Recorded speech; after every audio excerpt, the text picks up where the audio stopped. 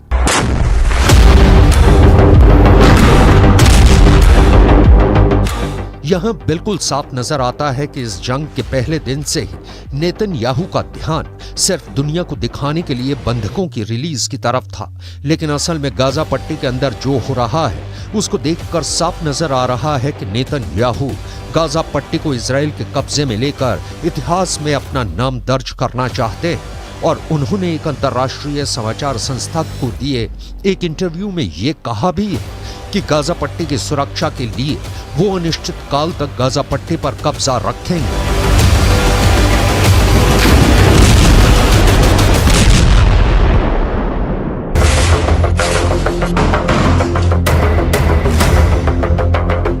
बंधकों को रिहा करने के हमास के प्रस्ताव से साफ है कि हमास घुटने टेकने की मुद्रा में आ चुका है, लेकिन इजराइल हमास के घुटनों को तोड़ना चाहता है। एक तरफ इजराइल गाजा पट्टी पर कड़कती हुई बिजली बनकर टूटा है और दूसरी तरफ इजराइल अपनी प्रोपेगेंडा मशीन को भी जबरदस्त तरीके से इस्तेमाल कर रहा है। कल पूरी दुनिया में एक तस्वीर वायरल हो रही थी जिसमें कि ये दिखाया जा रहा था कि अल शिफा अस्पताल के अंदर इजराइल ने चिकित्सा सामग्री पहुंचाई है। और आज एक और तस्वीर पूरी दुनिया में दिखाई जा रही है कि एक फ्यूल टैंक यानी ईंधन गाजा पट्टी के अंदर रफा क्रॉसिंग के माध्यम से पहुंच रहा है। पूरे 1 महीने और 5 दिन के बाद गाजा पट्टी के अंदर फ्यूल आया है, ईंधन आया है।